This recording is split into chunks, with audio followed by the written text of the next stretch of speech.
Alright, what's up everyone? A little new video here. I already did one talking about what we discussed at the webinar, and I just got off my webinar here not too long ago, getting ready to start treating patients here. And one of the things I wanted to really talk about, recently I had went back to trying to do some more barefoot training, and I guess, background on this, I'd always really been big into doing barefoot exercise. And everybody knows that from probably videos and involvement with the sports lab and Marinovich style training and everything. And I had a pretty good discussion with Troy Polamalu about barefoot training a while back when him and I were doing our little things together. And basically he had said that Marv had kind of taken a different approach to barefoot training and getting more specific with it, and not thinking hey, we're just going to do barefoot all of the time, but let's look at what type of athlete or person we're working with here, which is something that you would think about in physical therapy, right? We're not going to look at going, okay, hey, one size fits all. Do this one thing and it's going to fix everything, right? And because I've had my foot and ankle problems, since I was 19, it's something that I've been heavily into, right? I started getting into all of this stuff before the book Born to Run came out and the, 5 fingers. And I got into all that stuff because I thought it was cool, and I wanted to explore it.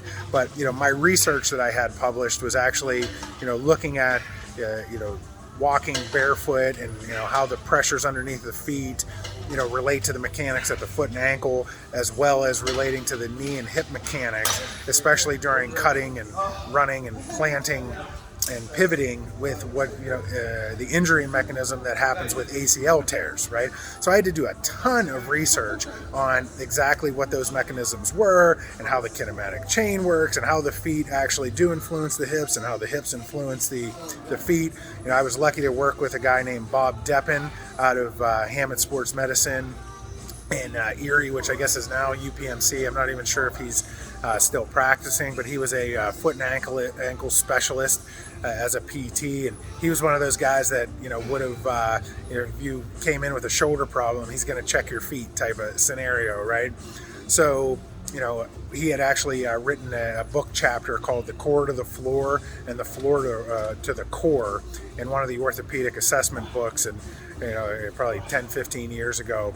And you can't treat all foot and ankle problems the same, right? So this comes back to me, right? I've been running, and my ankles, my feet have been feeling pretty good, and I have actually been using my motion control shoes again and wearing orthotics, which has been significantly helping me.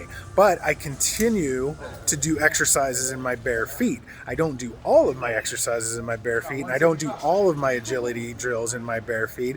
I assess and see where I'm at in my my training and my programming, and then I basically do a little bit in my bare feet or a little bit more based upon what my goals are and everything that I'm trying to accomplish with the actual training that I'm doing.